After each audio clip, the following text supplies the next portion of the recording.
Coach Tanya K. Austin. Thank you for joining me. For all of those who do not know me, I'll just briefly introduce myself. But for all of you who do know me, welcome back to my page. I am a relationship coach. Within that relationship coaching aspect, I coach those who interact with narcissistic people. So I'm a narcissistic abuse recovery coach as well. I also do intuitive healing, so that includes shadow work, inner child healing sessions. For some, tarot reading, depending on if you like that sort of thing or if you feel like it's necessary. I am also a published author as well as a course creator. So I wear many hats. In addition to that, I am also a survivor of a narcissistic marriage. I just recently left and divorced my narcissistic husband, and the relationship lasted 2.5 years. Too long, but 2.5 years nonetheless. So anyway, we're going to talk about all of that. If you follow me, and at the end of this video, I'll definitely give you my social media and information where you can contact me. So last but not least, in addition to all of that, I have a degree in behavioral science with a specialty in mental health studies as well as family studies. So with all of that combined, I am Coach Tanya.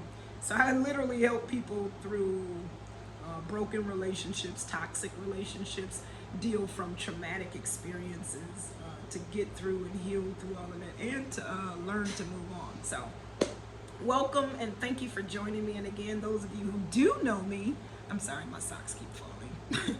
For those of you who do know me, welcome back. So today we are going to talk about something that is very, very, very, very, very, very intricate in the process of being in a narcissistic relationship. So today's topic is codependency. What is it? Where does it stem from? How does it relate to narcissism and narcissistic relationships? And how do you overcome it? That's what we're going to talk about today. So those 4 things we're going to touch on today.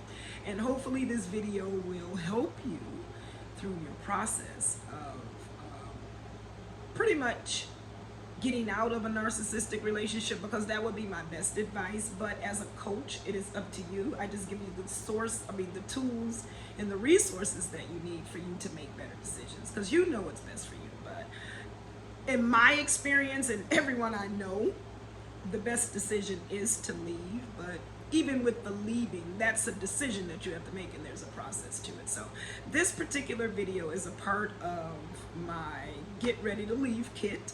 This is one of the topics that I talk about. So in understanding what codependency is, it definitely gives you the empowerment that you need so that you can take those steps to better yourself, to create a better environment if it's possible.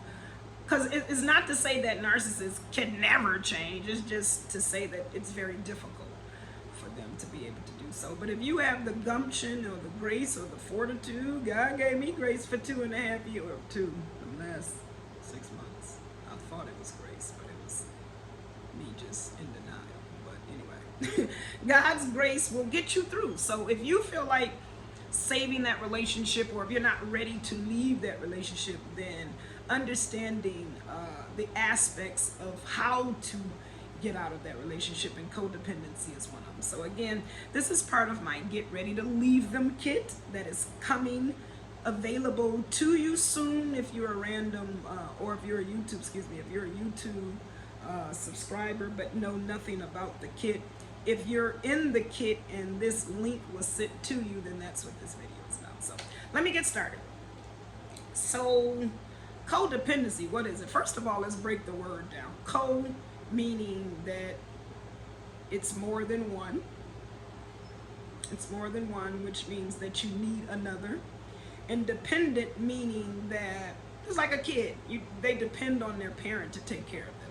So a codependent person pretty much needs someone to not necessarily take care of them, but in a sense of spirituality, or in a sense of accomplishments or creativity or desires or passions, you need this person to give you the approval that you need. And that's pretty much what codependency is.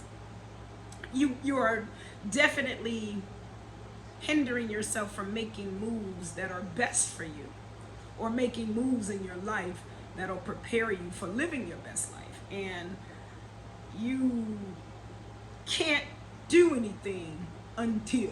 There's always an until. So we're going to talk about the basis of this codependency, and pretty much what it is you grew up as a child where there was very little validating of who you were. And this could look like whatever you tried to do. You may have drawn a picture for your mom, and she was too busy and on the phone and didn't hear what you had to say, or just brushed it off. And to you, that was traumatic at 8 years old, probably teaching you to grow up to be afraid of your feelings, to always seek the approval of somebody. And that's what codependency is. And it definitely stems from childhood upbringings. And it definitely stems from an issue that you encountered when you were a child, and the trauma that you experienced from that point. You were internalizing and beginning to develop this particular false perception of who you are. It turned into not that your mom was just busy or your mom was unable to pay you attention, but it turned into, I'm not good enough. You're internalizing it, you're making it about you. And when you develop this trauma aspect thinking, so to speak, so when the trauma hits, you develop that thinking, it carries over into your adulthood, and it develops into your personality. So the validation that you seek as an adult stems from the validation that you never got as a child. You get it? So what you do as an adult, because you didn't get that validation, you revisit it. And that's what they mean by attracting certain people, or the universe brings it to you, or if you've heard of the law of attraction, or karmic relationships, or I'm sorry, the word just popped out of my head. I'm sorry. Twin flames. I'm sorry. I'm tripping. Let me focus. Let me get some water. I'm tripping. If you're familiar with twin flames and karmic relationships, that's the understanding of those particular relationships. So anyway, you attract this particular person in this particular energy because it is the internal energy that you feel. So that codependent relationship that you develop as an adult, or the codependent relationships, because it doesn't have to just be an intimate relationship. It could be a friendship. It could be siblings. It could be anything. Anything where you seek the approval or the validation of someone before you make the move that is best for you, or the move that you need. So we're talking about relationships though. So when you find yourself in these particular types of relationships, 4 things about yourself begins to change. The perspective or the viewpoint that you see about you begins to shift and change from whatever it was originally created in you: strong, wise, determined, fearless, bold, sound-minded, those things that God instilled in us.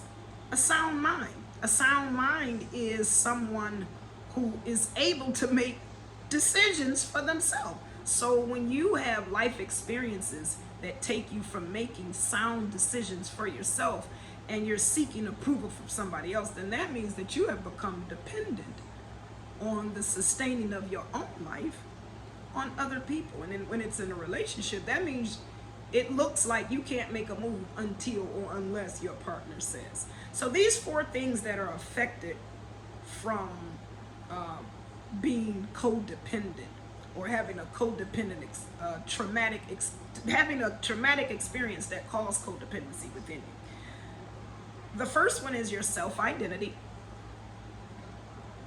You begin to go from the intended version of who you were created to be to what the world sees you as, and you begin to believe that. So because, again, going back to that example where you tried to show mommy something and she brushed you off, because mommy brushed you off, you thought that what you presented to mommy wasn't good enough. So therefore what you did wasn't good enough, and that's not true. So now what you're starting to see is, everybody, mommy doesn't think that I'm good enough, nobody else will. So I'm starting to see myself differently than what, because I came to mommy with this picture to show her, and I was so excited to give it to her, and I just knew that I was good at it, and it was just, but she turned it down, she rejected it. So the identity that you identify yourself with in this world is falsely presented, or it's smeared. It is as if you don't even know your identity. You don't know who you are. If you know anything about yourself, what it is false, because you're basing it off of a traumatic experience that left you feeling vulnerable and unable to discern what to do about it, because you were a child and there was no one there to protect you. So your protective mode was to shift your thinking, to shift how you are seen in this world. And this could definitely affect your behavior and the things that you do. So your self-identity and how you believe the world sees you as is like your mom didn't see you as good enough. The world doesn't see you as good enough. So therefore you see yourself as not good enough. So you put yourself in toxic situations like a narcissistic relationship, because that's all you're good. You're not good enough. Your identity is non-existent or weak, and it means nothing. It means nothing. So therefore, whatever it is that this narcissist has to give you is all that you're worth. Your self-worth is distorted, and the perspective on your value to this world is totally and completely affected, because, again, just going back to the self-identity, you think that this narcissistic person is all that you're worth. And that is so fucking not true. And excuse my language, but that is not true. I actually, my narcissistic ex-husband actually told me that I am, and these were his words, and he was, when I say serious, and you know how narcissists are, serious, like serious. You know you're fooling yourself by thinking you're gonna be happy without me? What? Okay, so I'm miserable as fuck with you. The days when we not around each other because you out doing whatever you do, narcissistic man, I'm happy as hell. So you mean to tell me that when we're over completely, I'm fooling myself by saying I'm gonna be happy? That doesn't sound right. But to him, it was true, because he didn't see my self-worth, and because I gave him the illusion or the disillusion that I didn't see my self-worth, or because I didn't see my self-worth and I didn't know that I was worth more, and I didn't rewrite my story and the other things that we'll talk about in the Get Ready to Lead Kit, or even throughout all of my videos if you just follow me. I didn't rewrite my story, and therefore I gave him the false perception that I was worth nothing. And because he thought that, I deep down really totally thought this, it was his way of treating me the way that he did. So I didn't see the value within myself in order for me to display it to him. And because he didn't see value in me, and he saw that I didn't see value in myself, it was perfect for his narcissistic ploy.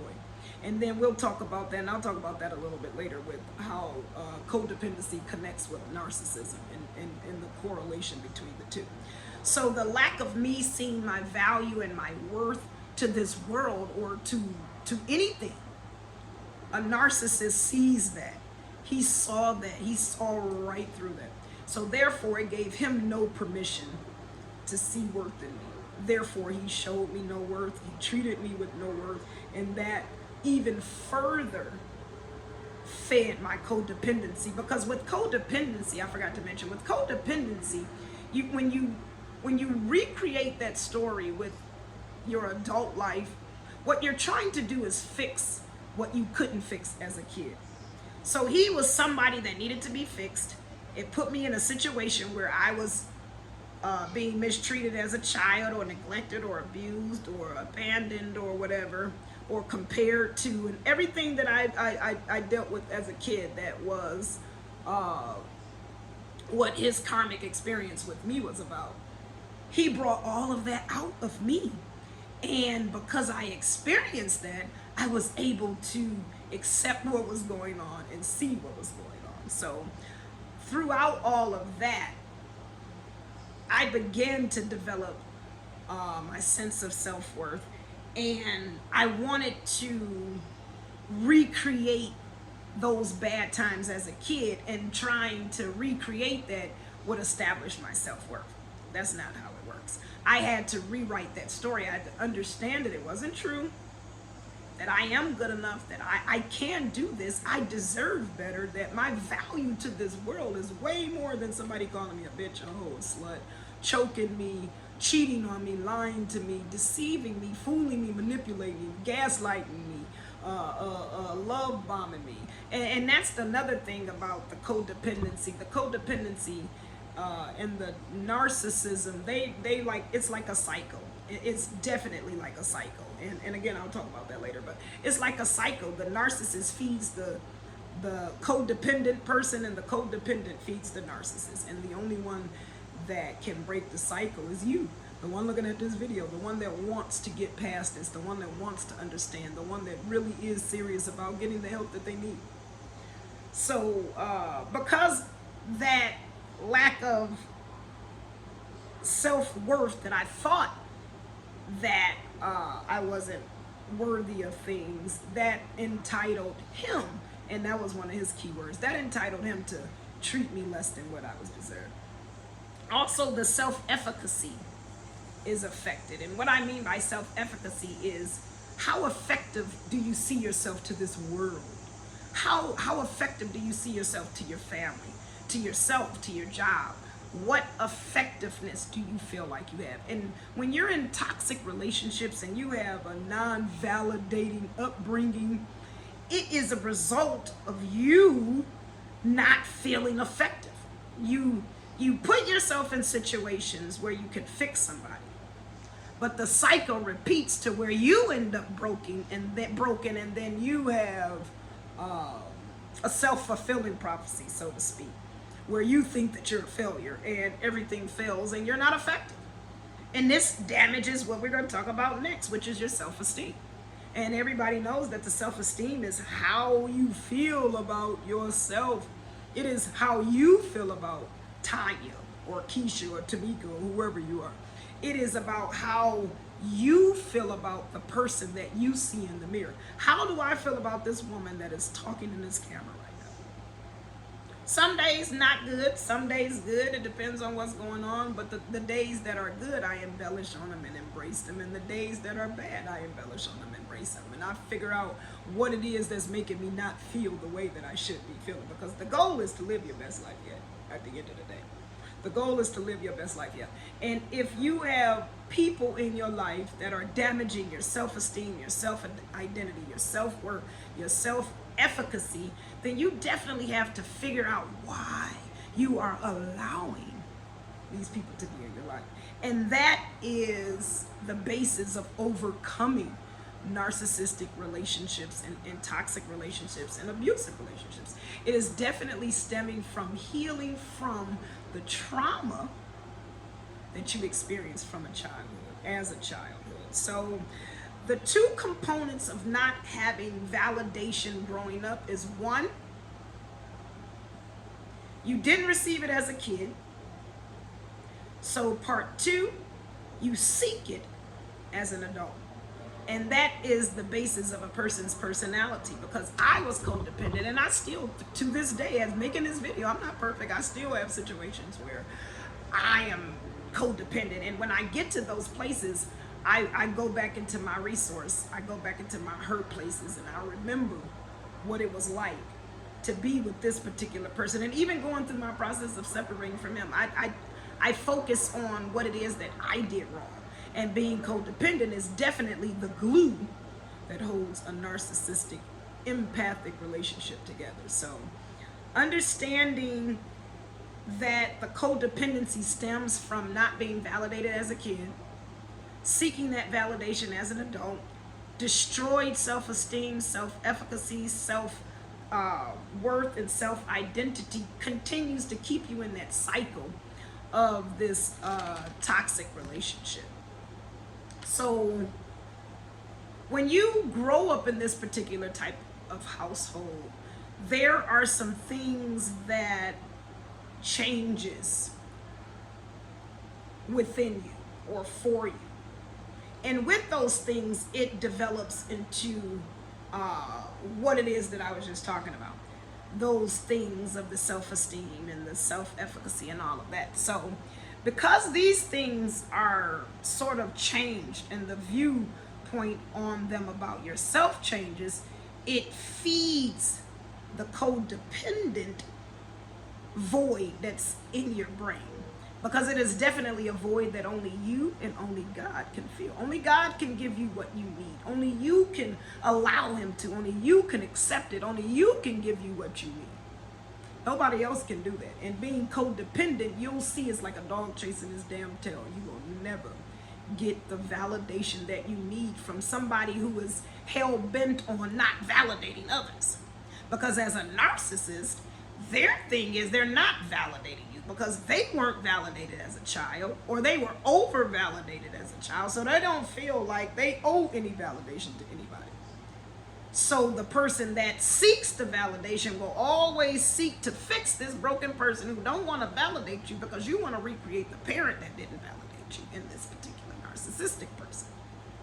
And they, being the ones that will not validate, will never validate you, and that's that dog chasing that tail. That's that dog chasing that tail. And the effects on that is your behavior changes. You step out of alignment of who you are. The character that was designed for you at birth with your creation, you totally are far amongst who that person is. Your perspective on life changes. Your perspective on people changes. Your belief system changes. Your thinking changes. And your personality with others change. The way people actually experience life with you changes because you're a totally different person. And when you're codependent, remember, you need that other person before you make a move, or you don't make a move until this other person says go. No, that's not how it's supposed to be. That codependency keeps you stuck in those toxic relationships. Again, it's a cycle. It keeps you there. And the narcissist knows this. He knows, or she knows this, and they use that against you. So as long as you are feeding their narcissism, they're going to feed your codependence. But guess what, sweetheart? You, at the end of the day, are going to be the one that's hurt the most. You are going to be the one that is hurt the most. You are going to be the one that is hurt the most. So instead of trying to fix the narcissist, guess who you should take the time to fix? Fix yourself. Fix whatever it is that is within you that is allowing you to deal with this bullshitting ass behavior. Because narcissists are mean. They are very mean. They're very abusive. They're aggressive. They're angry. They're filled with rage. And it's the same thing with the empath with no boundaries, or unhealed empath. You're angry as well. Instead, the narcissist expresses their anger externally with other people. Empaths with no boundaries who haven't, and that's another one of the videos that we'll talk about. Empaths with no boundaries are angry as well, but they express it inwardly. So you think you're not good enough. You think you're not worthy. So you allow abuse to come to you because you take on the martyr, the victim role. The narcissist thinks that they're not good enough or not worthy, but instead of them continuously owning that, because they owned it before, now they're not taking it anymore. You're not good enough. You do, that, and that's how they feel, and that's how they think. And the energy between the two constantly feed each other, and it's not healthy. It's just not healthy. So understanding what codependency does and the effects of it on a narcissistic relationship is definitely valuable and highly important for you to understand how to get out of this vicious cycle and to do what it is that you need to do. So the codependent relationship feeds that desire in the brain that is subconsciously hidden within you, that there's something wrong and you have to fix something or you have to chase something, or that need to feel good enough. Because with the narcissist, again, neither of you, the empath with no boundaries, or not the established empath, or the unhealed empath, and the narcissist, which is unhealed as well, neither of you think that you're good enough. So both of you find ways to getting that validation of being good enough. And you depend on your mate's perspective of your worth or your goodness to this world in order to feed you with that level of gumption to do something. Like for many years, I've been codependent, like literally. I really thought that a woman needed a man to define her, I guess. Like I was really so dependent on a man to make me feel good as being a woman. I couldn't even be a woman. I was so masculine. And that was particularly the main reason why I had such masculine energy, because that's all I knew. I didn't have the aspect of being dependent on myself and learning and you know, and growing from those things, because the things that I've experienced, I've always had somebody that was, I guess, shadowing me and puppeting me. I was a puppet. Honestly. Codependent, you're a puppet, because you don't move until somebody, and it's hard to hear that about yourself. And I just actually said, I've never even said that to myself, but it's hard to hear that about yourself. But when you're honest with yourself and you're real with yourself, you can begin to understand and grow. And I don't know if you can hear that. There's a helicopter.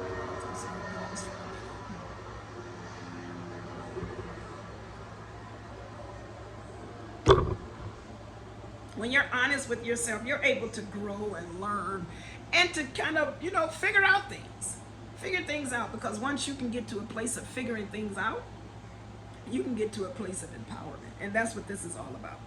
So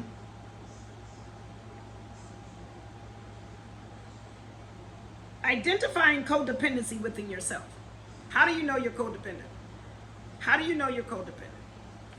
1, do you put major life choices or decisions off until or unless my man says I can do this? I'm not gonna do this. Sounds cool. Spider web. I feel like some hair or something. Anyway, do you feel like you cannot move forward until somebody gives you the approval that you're good enough? Do you seek that good enough from somebody else before you do something? Do you trust yourself? Number 2, do you lack the trust in yourself? Do you need somebody else to tell you that you can pull this off before you can do it? Number 3, is your confidence very low in yourself? In yourself, do you believe in yourself? Do you think you can do it? Do you think you can do it? And if you don't think you can do it, what makes you can do it? Or who makes you can do it? That you're codependent on that. Codependent means you can't do anything on your own unless somebody else tells you to do it. My nose is shining. I'm sorry, little greasy nose. Number 4, you place more value on the approval or opinion of others than you place the value on yourself. That's dangerous. That is very dangerous, and that is very toxic and very damaging. It's what feeds the toxic person, the narcissistic person. They like it. They like it because your value is placed in their hands, and remember, they don't see you as valuable. The feelings that you have, are they hard to identify? Like you don't know what's going on. You have no idea what this is all about. I'm sorry, but my face is really shiny and it's driving me crazy. I'm sorry. But you don't know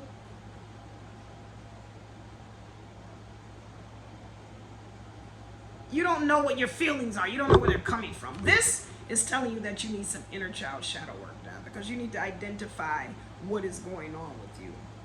Do you find yourself comparing yourself to others? I did that a lot. And although energetically it was my internal feelings and it was being shifted back to me from my husband or ex-husband, because he literally compared me to everybody but I did. So subconsciously that was my thinking. Subconsciously that was my belief system, that others were better than me, or that I wasn't good enough, or I wasn't pretty enough, or I wasn't tall enough, or my booty wasn't big enough, or my boobs weren't big enough, or whatever it was. I was constantly comparing myself, and that too stems back, and I'm definitely going to do it. As a matter of fact, I'll write that down. I'm definitely going to do a video on that. That comes from childhood traumas as well. You're having a parent that's constantly disapproving things that you do and putting pedestal on other siblings, you know, that did less than you or whatever. So it keeps you chasing that belief that you're not good enough, and you're always chasing being good enough. Number 7, you place. What is that? Thing happens.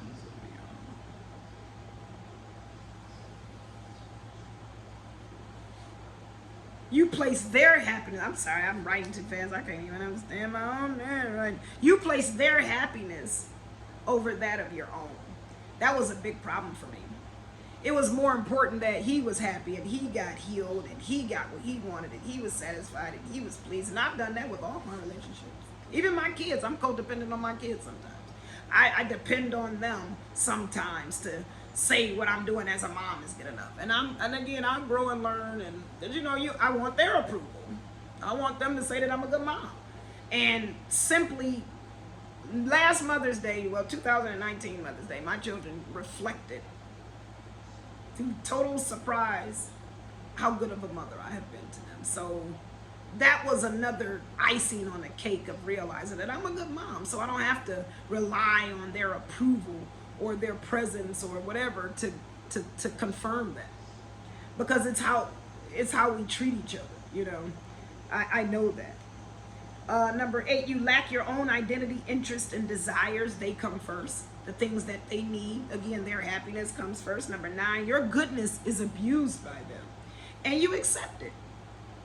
You accept it because you think that that's what you deserve. And number 10, the relationship is one-sided and selfish as hell and just toxic as hell. You know, your emotions and needs are very rarely met. And it's always a lose. It's a win-lose. They win, you lose situation. And you have to understand, narcissistic people, once they find their niche with someone, they run with it. Once they know your weaknesses, they exploit them. And it's very difficult to maintain a relationship with somebody that does that to you, because again, it feeds into your codependency, because you're going to fix them even more. And again, it feeds into that cycle even more. So how do you break free from codependency? How do you break free from this shit? I'm going to give you 10 ways. Grab a piece of paper and a pen. I'll pause for a second, even though I'm not pausing the video, but I'll give you a few seconds to go grab a piece of paper and a pen, because I really need you to write these down.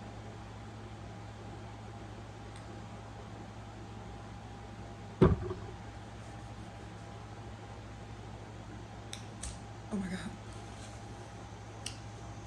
Okay, so how do you break through or break free from codependency? And I'm reading from my sheet, so you'll notice that my eyes are going down. But number one, you gotta. I can't say this enough. You have to. You must do the inner child shadow work. Now, as a part of my coaching, I do provide inner child shadow work, my spiritual healing sessions, where We do meditation. We get down to the bottom of the source of everything. And I identify through the session how I can help you and what program or what particular course or whatever I can help you in. And through the divine or intuitive process, I'm able to strategically help you get through whatever it is that you're going through.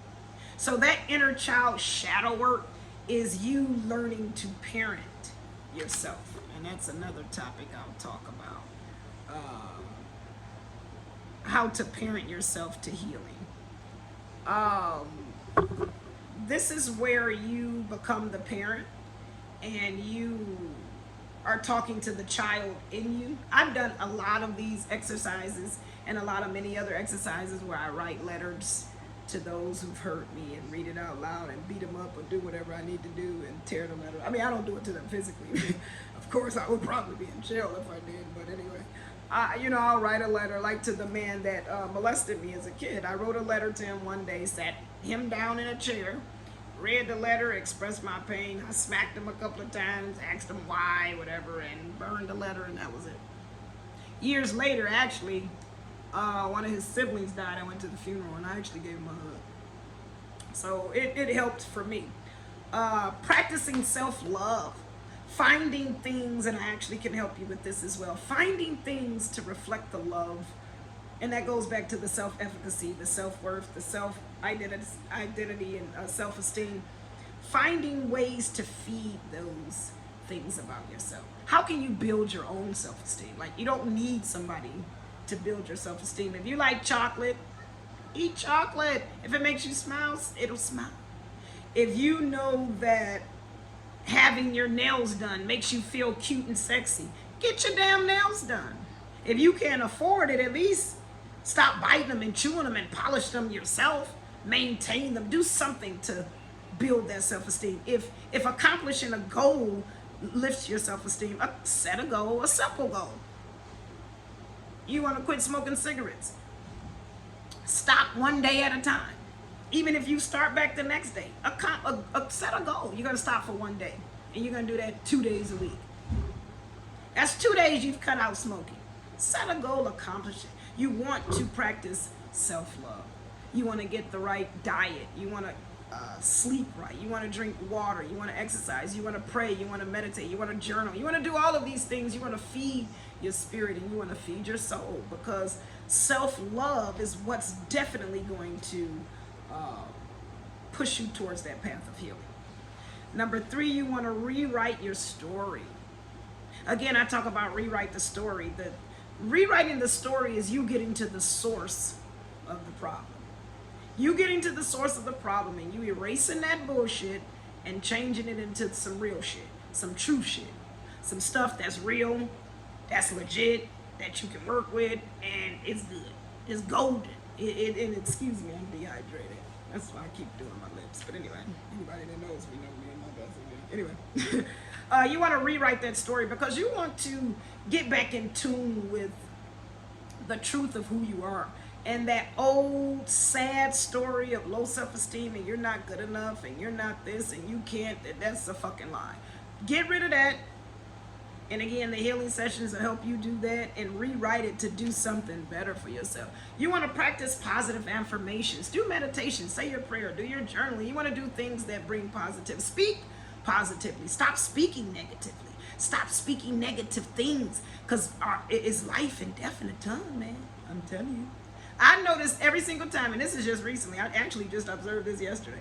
Every single time I talk about my ex, whether it's good or bad, he always calls. He always calls.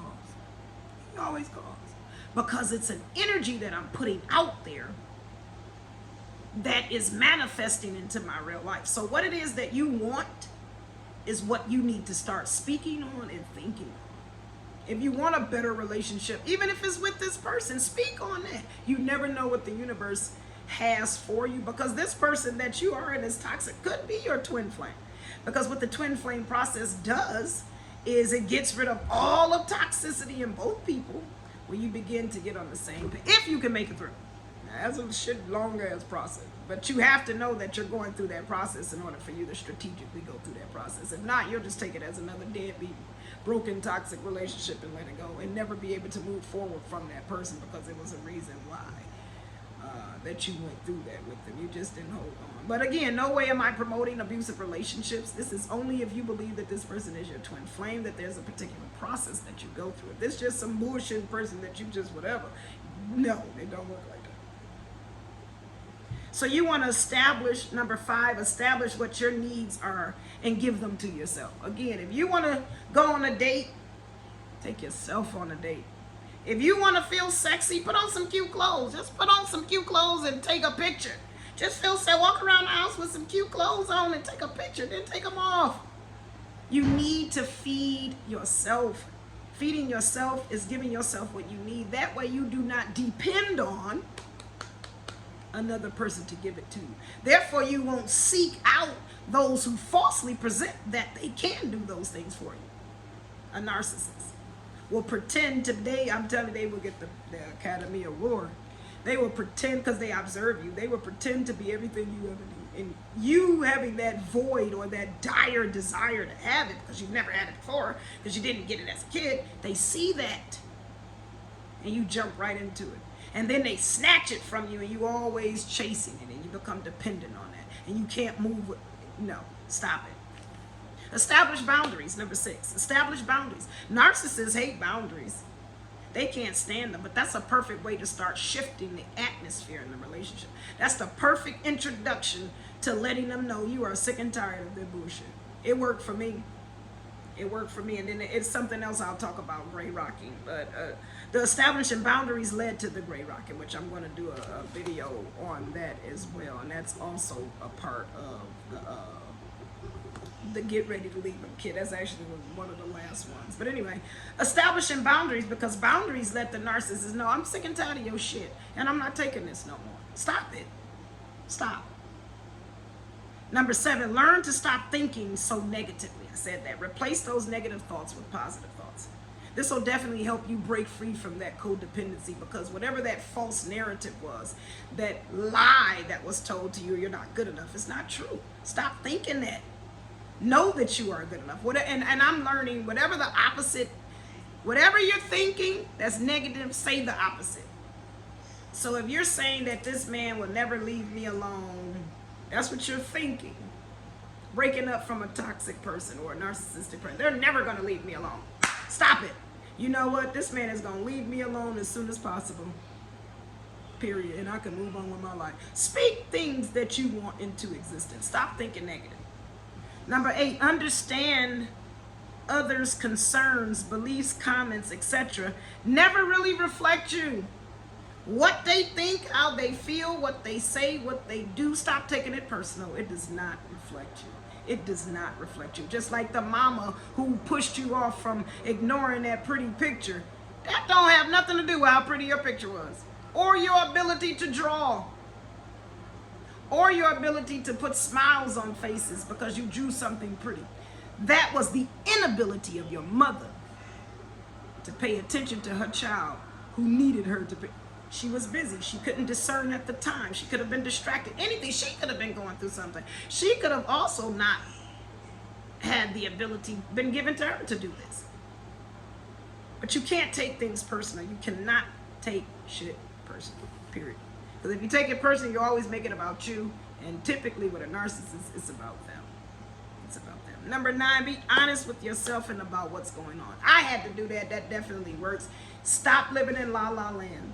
I had to realize that this man was love bombing the shit out of me. I fell for it. I made a bad choice.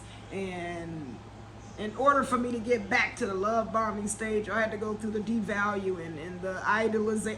I didn't want to do that shit no more. It was too much. It was too draining. My soul was being sucked out of me. So for me, I had to accept the fact that it was love bombing. It wasn't love. It wasn't him showing me love. It was him pretending. It was him feeding. It was him real. He threw the hook and reeled me in. That's all. That's all. And once I accepted that, And once I started to see him not as somebody that I once loved, but as this motherfucker who hurt me and was on some bullshit and been on bullshit since I've known him, since day one, strategically was on some bullshit. Spotted me the fuck out like I was just some old weak ass motherfucker that just would never leave his motherfucking ass. And that's what offended me most. Excuse me. You know, that helped me to move on. And that could have been my pride. But the fact that your punk ass, any young, I'm 44, he's 30. Yo, young punk ass got the audacity to tell me XYZ, what? And once I started seeing it from that perspective, like, oh no. And that actually helped me to rebuild and establish myself. Because my ego and my pride kicked in. My self-esteem, wait a minute now, because I know this ain't true. This cognitive dissonance, that don't make no sense. You know, so I had to be honest with myself, and being honest with myself empowered me. It helped me to break free from this damn fool in this codependent behavior. And number 10, remind yourself of what codependency is. Get the help that you need, like this video, and put in the work, do the work, and heal from it, because definitely it is a fear of abandonment. It is based on that. It is based on the belief, the false belief that you're not good enough. It is the inability to trust yourself and to believe in yourself and to think confidently within yourself. So codependency stems from a childhood situation that you definitely need to identify with. For me, it was my mother never paying me any attention no matter what I did. My father as well. My parents were older parents and they were retired by the time I came. My mom had 2 jobs. My dad had a job. He was an alcoholic and cheating, and it was just my siblings that I grew up with. They were never home and didn't care about me. So I was a loner. And a lot of the things that I did was never validated as good enough. So my entire existence from then on, fuck it, why care? Or either go above and beyond and try to fix those things. And I look back, all of the relationships that I had, I tried to fix them. I tried to fix them. When the person I should have been fixing was myself. So, empowering yourself through the knowledge of what it is you're facing and receiving the tools that you need to face your Goliath and fight your Goliath is what this is all about. And learning what codependency is and how to combat it and how to get through it and how to deal with it is how David, and you are David, is going to pick up that rock, sling at that Goliath, and slay him dead. So getting the knowledge and the tools that you need, David, is the rock in your hand to sling at your Goliath. So what are you codependent on? And I'm going to give you this exercise for you to do. And for those, even for those that are on the, that are visiting for the Get Ready to Leave kit, this is your video. Do this. Still, even though you have your other assignments, but do this. Take the time to ask yourself, why am I codependent? What is it? And focus on one person, your relationship. What is it your mate? Why is your mate the all gods? And why can't you do what you're supposed to do? Why are you codependent? Leave your comments below. Subscribe to this page, like and share it. Share this with your friend. Tag somebody. Leave your comment below. Why are you codependent? Why? If you don't know, say I don't know. You can book a session. I am giving free 30-minute consultations just to get a feel of each other, to meet each other, just to see if we can do work together. Leave your comment below. You can check me out on social media. You can email me. You can text me. My phone number is 248-842-8671. And that'll soon be changing, so I really didn't want to give that out. But as of now, as long as it's there, my email stays the same in my Facebook. So if you happen to call that number and it's not available, that is why. But you can definitely reach me at my email, Coach Tanya, that's T-O-N-Y-A, not A, T-O-N-Y-A, Coach Tanya at gmail.com. And you can reach me on Facebook, my loves.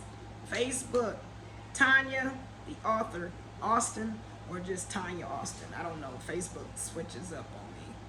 It's Tanya, the author, Austin. Look me up, facebook.com/Tanya, the author, Austin.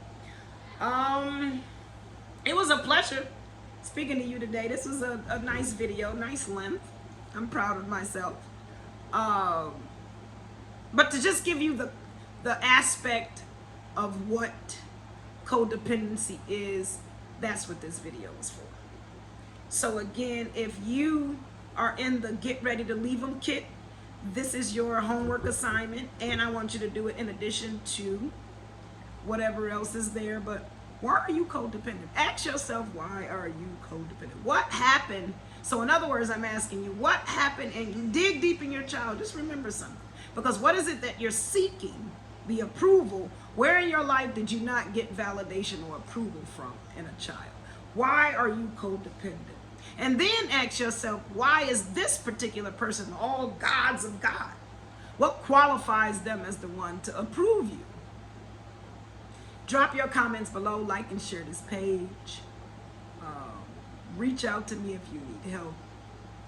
Thank you so much for joining me. It was a pleasure. And if again this is your first time joining me, thank you. I hope you come back. And if not, if you're a regular, you know me. I love y'all. God is good. By his grace, I made it through a narcissistic, toxic, dangerous, and narcissistic relationships can be very dangerous, life-threatening even. There were days where I didn't know where I was going to die, or he was going to die, or if I was going to survive, or if my kids were going to survive. And that's real shit. And that's how serious narcissism is. And once I understood through empowerment and knowledge and understanding and acceptance and still remaining loving of myself and healing, I was able to leave that man. Because for me, I left a few times before, because it took me about 5, I think this is the 6th time. But before, I didn't do the work fully in understanding. Like, I didn't really understand codependency then. I was just more focused on narcissism and how I could heal him. And once I grasped the concept, this shit is not working. Let me focus. I had to shift it around. And that's when I began to grow and develop. Because once I stopped focusing on him and stopped worrying about him, and again, his happiness and his healing and his truth and shifted it and put it on me, that's when Tanya was able to say, stop talking to me like that, or you got me fucked up, or get out. I became ready to leave when I empowered myself, and I empowered myself through knowledge. So again, thank you so much for joining me today. I definitely appreciate it. Don't forget to like and subscribe to this page. Hit the bell so you can get all of the latest videos that I do. And join me again, because I have plenty more. And if you're interested in that Get Ready to Leave kit, definitely email me at CoachTanya@gmail.com and put that in the subject file. Get Ready to Leave kit. The price of the kit is $197, but it comes with so much. So much. And you get to keep the information for life. It comes through so much. So if you want information about that, trust me, it is worth $197. And I even have a payment plan if it's not affordable for you all in one lump sum. Definitely reach out to me. So again, I thank you so much. Thank you for joining me. And I want you guys to do that homework assignment. Even if you're not with the kit, do that homework assignment. And even if you want to take advantage of that free coaching opportunity, let that be our first meeting. Answering that question, why are you codependent? So thank you. Have a good day. Do your homework, do your work, heal from your pain, and learn to live your best life yet. This is Coach Tanya, and I'm out. Bye.